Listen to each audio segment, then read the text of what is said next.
जय हिंद, नमस्कार। आप सभी का एक बार फिर स्वागत है। साथियों, इस वीडियो में मैं आपको एक बहुत ही महत्वपूर्ण जानकारी देने वाला हूं, जहां पे एक फैमिली पेंशनर की 3.5 लाख रुपए की पेंशन रिकवरी का memo state bank of India CPPC ने जारी किया है। और इसके पीछे जो कारण जानकर हम सब हैरान हो जाएंगे। सीपीपीसी ने जो रिकवरी मेमो जारी किया है वो एडिशनल पेंशन का है। पहले एडिशनल पेंशन ग्रांट कर दी और उसके बाद अब रिकवरी मेमो जारी कर दिया। आप यहां पे देख पाएंगे कि ये सब कुछ हुआ है जो पीपीओ में डेट ऑफ बर्थ मेंशन था उसकी वजह से। तो आइए सबसे पहले मैं आपको रिकवरी मेमो दिखाता हूं। उसमें सीपीपीसी ने स्टेट बैंक ऑफ इंडिया यानी जो पेंशन पेइंग ब्रांच है उसको क्या आदेश दिया है। देखिए, ये सीपीपीसी का रिकवरी मेमो 1 दिसंबर 2023 को जारी किया गया है, जिसमें लिखा है recovery of excess pension paid to family pensioner का नाम, उनका पीपीओ नंबर अमाउंटिंग टू ₹3,34,387 और साथ में उनका अकाउंट नंबर लिखा है। यानी ये रिकवरी मेमो है 3,34,387 रुपये का। अब ये रिकवरी मेमो क्यों जारी किया गया है, इसका कारण इस लेटर में भी लिखा हुआ है। We have to advise that the above family pensioner was paid excess quantum pension for the period 1st June 2016 to 30 September 2023 as date of birth mentioned as 15 June 1936 in physical PPO। यानी जो old PPO था उसमें date of birth लिखा हुआ था 15 जून 1936 और 15 जून 1936 के अनुसार जो सर्विस पेंशनर थे उनका 80 साल पूरा होता है 15 जून 2016 में। और जिस प्रकार नियम है कि जिस महीने में पूरा 80 साल हो जाता है उसी महीने के पहले तारीख से यदि सही से डेट ऑफ बर्थ मेंशन है तो एडिशनल पेंशन जारी कर दी जाती है। तो इनको 1 जून 2016 से एडिशनल फैमिली पेंशन मिलनी शुरू हो गई। उसके बाद क्या होता है कि 29 नवंबर 2022 को इनका ईपीपीओ जारी होता है और उस ईपीपीओ में इनकी डेट ऑफ बर्थ जो 15 जून 1936 थी उसकी जगह 1 जनवरी 1941 कर दी गई। अब ये कैसे हुआ? हो सकता है कि जो पुराना पीपीओ था उसमें डेट ऑफ बर्थ गलत हो या फिर पुराना पीपीओ में डेट ऑफ बर्थ सही हो, लेकिन डाटा करेक्शन के दौरान ईपीपीओ में डेट ऑफ बर्थ गलत डाल दी गई हो। कुछ भी हो सकता है। इसका कारण अब पेंशनर को लेटर लिखकर और शिकायत डालकर जानना होगा। तो जो डेट ऑफ बर्थ में अमेंडमेंट हो गया 1 जनवरी 1941, तो इसका मतलब अब इनको एडिशनल पेंशन 1 जनवरी 2021 से लागू है, ना कि 1 जून 2016 से। तो इस प्रकार 1 जनवरी 1941 का जो पीपीओ जारी हुआ है उसके मुताबिक इनको एडिशनल पेंशन लागू नहीं थी और जो पेंशन एसबीआई ने जारी की है वो पेंशन एक्सेस पेंशन दे दी है और उसी का रिकवरी अब जारी किया गया है। Please inform the pensioner that we have commenced monthly recovery of ₹12,895 with effect from 1 December 23 to 31 December 25। यानी इन्होंने जो पूरा कैलकुलेशन किया है 3,34,387 रुपये का, उसके अनुसार 1 दिसंबर 23 से 31 दिसंबर 25 तक 12,895 रुपये पर मंथ और जनवरी में जो बचा हुआ एरियर है 12,012 रुपये इनके रिकवर किए जाएंगे।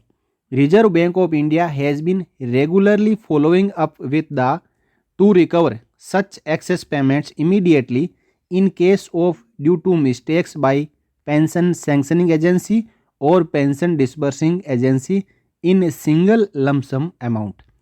यानी इनका कहना है कि जो इस प्रकार की जो एक्सेस पेंशन दे दी जाती है उसके ऊपर रिजर्व बैंक ऑफ इंडिया का आदेश है कि आप एक ही बार में उस अमाउंट को पूरा रिकवर करो।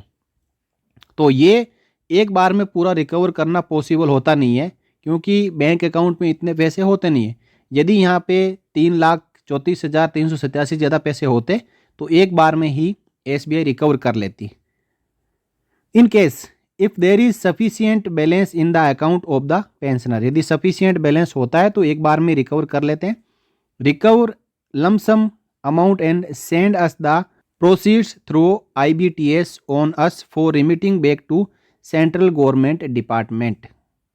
तो यहाँ पे रिकवरी पर मंथ की भी शुरू कर दी, साथ ही साथ कहा यदि खाते में पूरे अमाउंट होता है तो एक साथ में ही रिकवर करके CPPC को भेजें ताकि CPPC ये पैसा वापस सेंट्रल गवर्नमेंट को जमा कर दें। अब इस लेटर की कॉपी PCDA को भी गई है, साथ ही साथ फैमिली पेंशनर को भी गई है और स्टेट बैंक ऑफ इंडिया के CPPC ने ये रिकवरी मेमो जारी कर दिया है।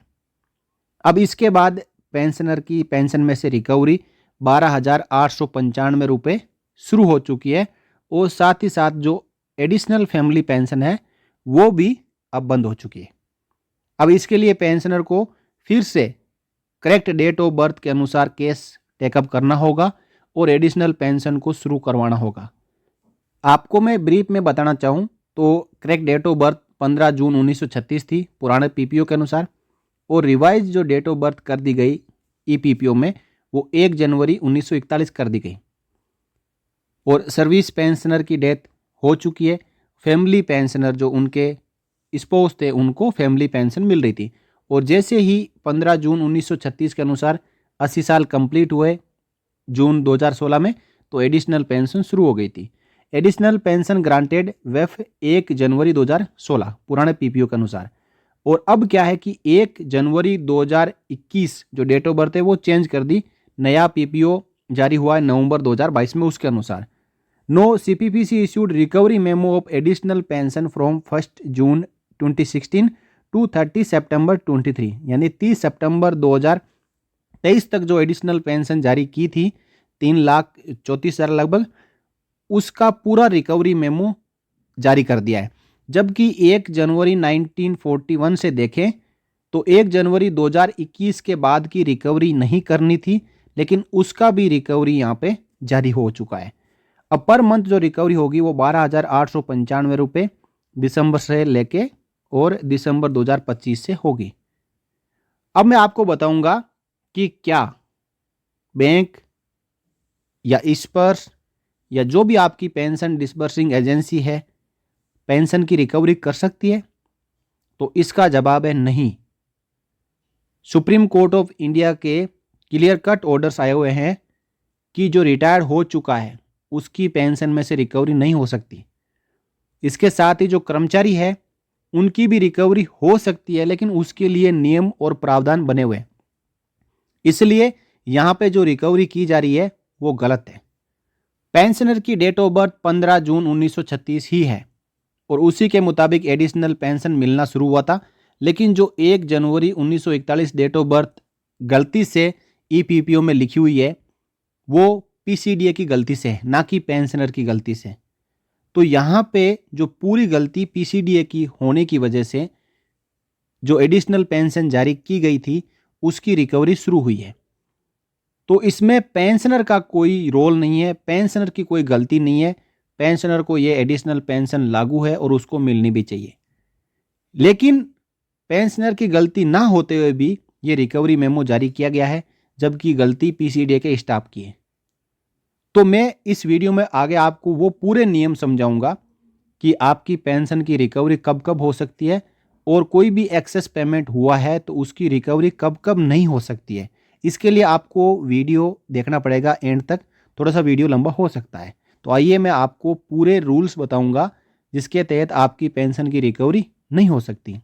देखिए, भारत सरकार के department of pension and pensioners welfare के 2 लेटर है। एक है 6 फरवरी 2014 का और दूसरा है 2 मार्च 2016 का। इन्हीं दोनों लेटर को यहाँ पे कंसोलिडेट किया गया है, यानी इस पूरे PDF में इन दोनों लेटर का जिस्ट लिखा हुआ है ताकि आसानी से समझ में आ सके। Government of India, ministry of personnel public grievances and pensions, department of personnel and training, इनकी ओर से ये पूरा जो नियम है वो जारी किया गया है। इसके मुताबिक recovery oblique waiver of the wrongful oblique excess payments made to government servants, यानी किसी भी सरकारी कर्मचारी को गलती से जो एक्सेस पेमेंट दिया गया है उसकी रिकवरी और वेवर ऑफ किस प्रकार किया जाए।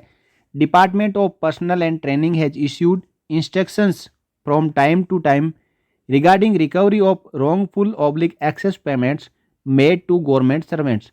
The essence of these instructions has been summarized in the following paras for guidance and better understanding. जैसा मैंने पहले बताया कि इसमें पूरा समराइज किया गया है।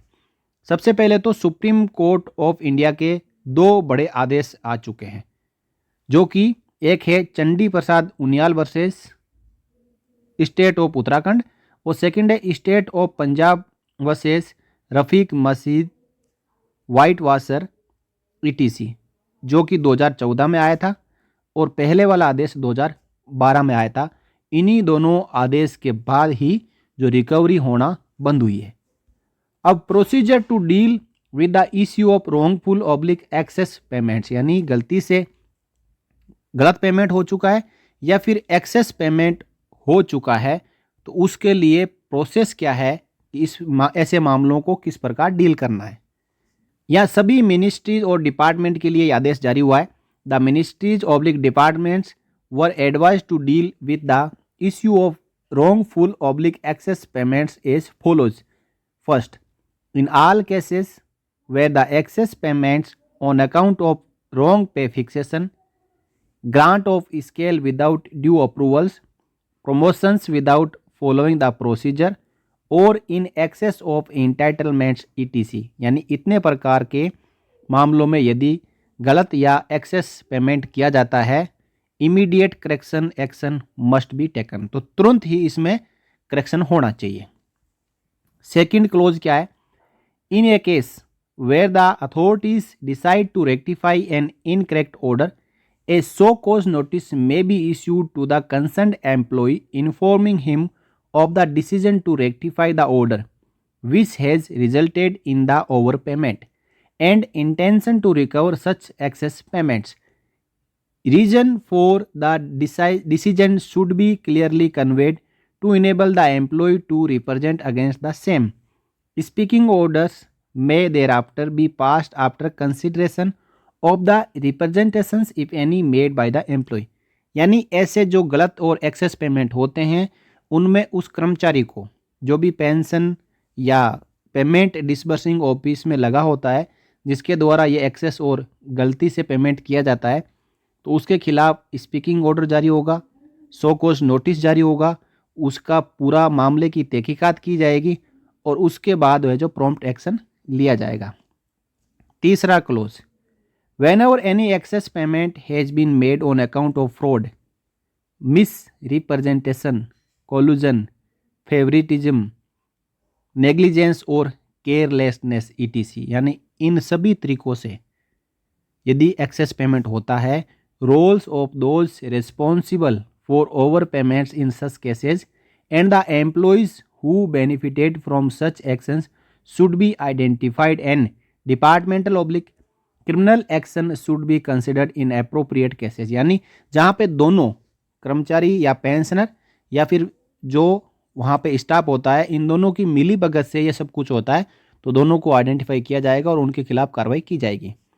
Recovery should be made in all cases of over payment bearing few exceptions of extreme hardships. No waiver of recovery may be allowed without the approval of department of expenditure. अब कहा जा रहा है कि recovery सभी cases में की जाएगी और इसकी permission department of expenditure Bharat सरकार से ली जाएगी।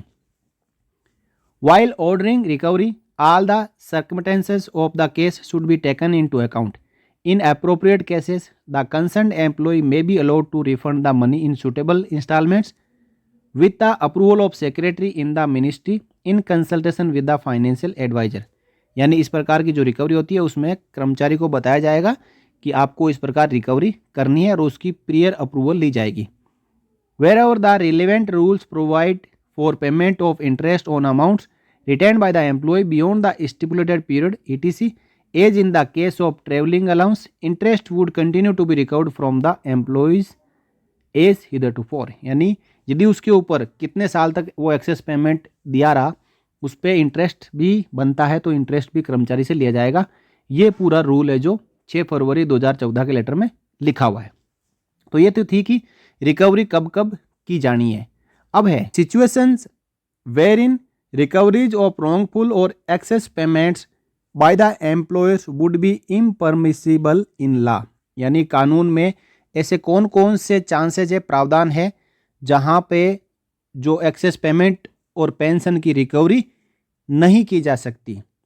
तो इसके लिए सुप्रीम कोर्ट ऑफ इंडिया का 2014 का state of Punjab and Rafiq Masih इनके खिलाफ जो फाइनल डिसीजन हुआ था उसका जजमेंट का हवाला यहाँ पे दिया गया है।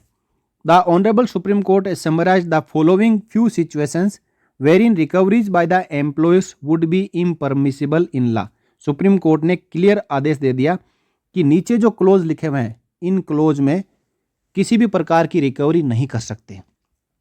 तो सुप्रीम कोर्ट के आदेश के बाद ही department of pension and pensioners welfare ने अपनी तरफ से आदेश जारी किया कि आप नीचे लिखे हुए केसेज में रिकवरी नहीं कर सकते। तो कौन कौन से क्लोज है आइए समझ लेते हैं।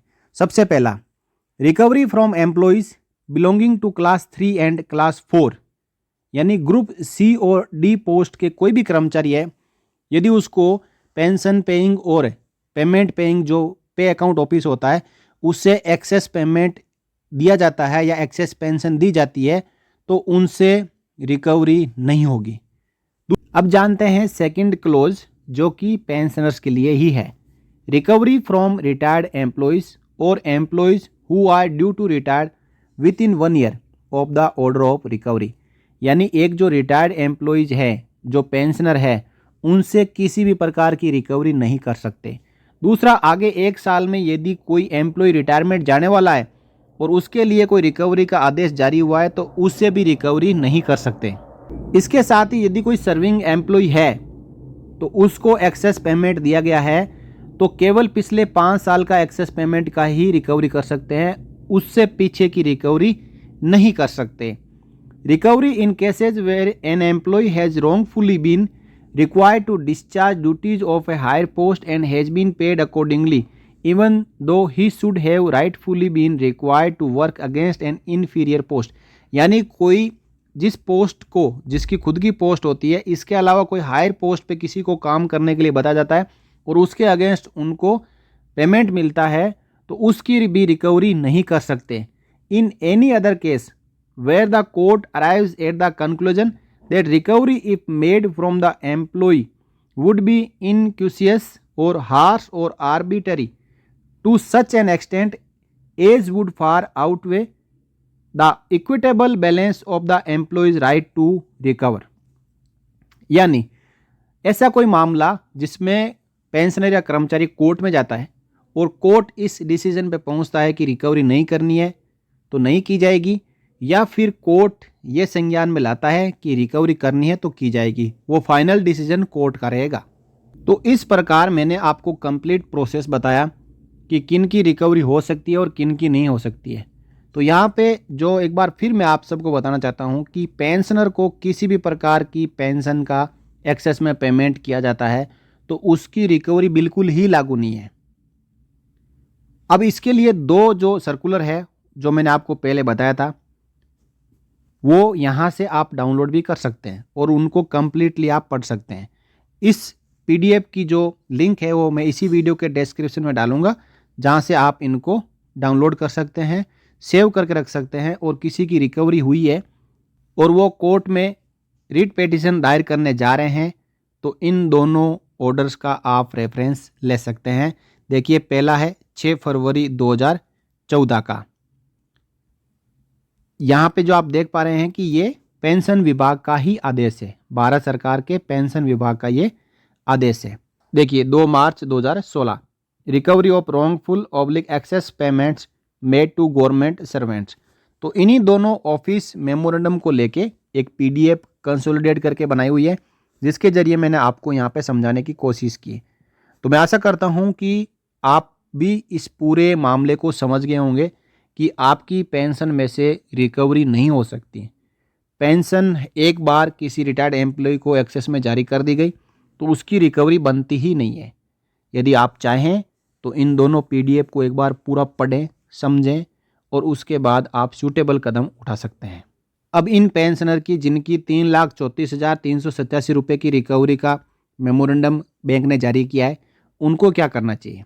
उनको सबसे पहले पीजी पोर्टल पर एक शिकायत डालनी चाहिए जिसमें पीसीडीएस से इनको ईपीपीओ की कॉपी मांगनी चाहिए। उसके बाद जो ओल्ड पीपीओ इनके पास है और ईपीपीओ, इन दोनों के साथ बाकी सभी जो कागजात लगाते हुए डिस्चार्ज बुक और आधार कार्ड वगैरह, पैन कार्ड और जो बैंक अकाउंट पासबुक की कॉपी लगाते हुए पीसीडीए को ये लिखना चाहिए कि जो सर्विस पेंशनर थे जिनकी डेथ हो चुकी है उनकी एक्चुअल डेट ऑफ बर्थ 15 जून 1936 थी सर्विस रिकॉर्ड के मुताबिक और पेंशन रिकॉर्ड के मुताबिक। लेकिन जो ईपीपीओ जारी हुआ है नवंबर 2022 में, उसमें इनकी डेट ऑफ बर्थ 1 जनवरी 1941 क्यों कर दी? इसके पीछे पीसीडीए कारण बताएगा या फिर पीसीडीए गलती मानेगा कि हमारे से गलती हुई है। यदि डेट ऑफ बर्थ में सुधार होके वापस ईपीपीओ में 15 जून 1936 हो जाता है तो एडिशनल पेंशन 1 जून 2016 से ही लागू होगी और ये जो रिकवर्ड अमाउंट है ये वेव ऑफ हो जाएगा और वापस जो सेम है पेंशन वो चलती रहेगी। अब इसके लिए कार्रवाई कुछ करनी पड़ेगी, आरटीए डालना होगा, ईपीपीओ की कॉपी मंगानी होगी और शिकायतें डालनी होगी। साथ ही साथ जो रिकवरी शुरू हो चुकी है इसके अगेंस्ट कोर्ट में जाके स्टे भी ला सकते हैं ताकि ये रिकवरी वापस बंद हो जाए। तब तक ईपीपीओ में सही डेट ऑफ बर्थ करवा लें। तो ये थी साथियों कंप्लीट जानकारी। और आपको एक सलाह ये भी देना चाहता हूँ कि आप भी अपने पीपीओ, ईपीपीओ, स्पर्श पीपीओ, इन सब में अपनी डेट ऑफ बर्थ, अपने स्पोस यानी वाइफ और हस्बैंड की डेट ऑफ बर्थ को सही से इंदराज करा के रखें ताकि इस प्रकार की समस्या आगे आपको फ्यूचर में कभी भी ना आए। इस वीडियो में इतना ही साथियों।